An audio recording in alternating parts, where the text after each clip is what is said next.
On en vient au fait du jour avec Éric Le Boucher. Bonsoir Éric. Bonsoir Emmanuel. On parle ce soir des mesures de simplification annoncées par le secrétaire d'État Thierry Mandon.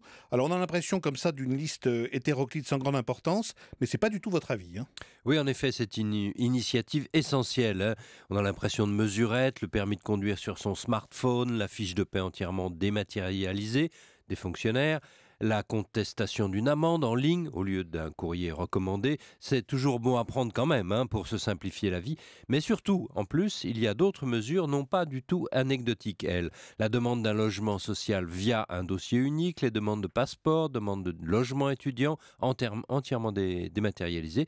Tout cela, ce sont de gros avantages. Et puis, les annonces concernent aussi les entreprises, à commencer par le principe de non-rétroactivité fiscale. Enfin, je cite la déclaration sociale nominative qui permet à l'employeur de déclarer en une seule fois toutes les données sociales qui sont ensuite redirigées automatiquement vers les différents organismes sociaux de retraite, URSSAF, etc. Alors on sait que cette simplification passe beaucoup par Internet, bien sûr. Oui, alors il faut avoir Internet et savoir s'en servir. Et du coup, c'est peut-être un danger pour les personnes âgées, Emmanuel. Il ne faudrait pas que la conséquence des lois de simplification soit de compliquer la vie de ceux qui ne savent manier que du papier. Éric, le gouvernement espère d'importantes économies de ces mesures. Est-ce que c'est crédible ?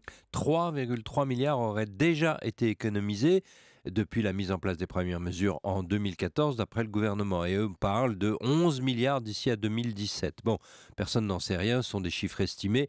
Mais ce qui est ennuyeux surtout, c'est que cette simplification a du mal à se mettre en place.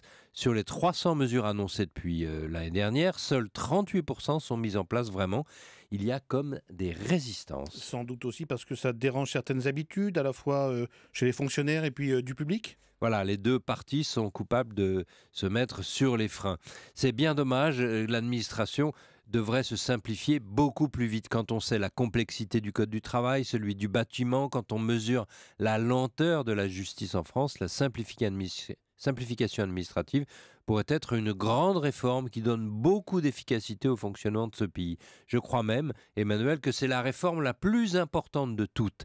Les Français sont étouffés par les démarches. Thierry Mandon fait un travail de fourmi, mais essentiel pour libérer la croissance. L'éclairage d'Éric Le Boucher chaque soir dans Europe Nuit, dans le Tout Écho. Merci Éric.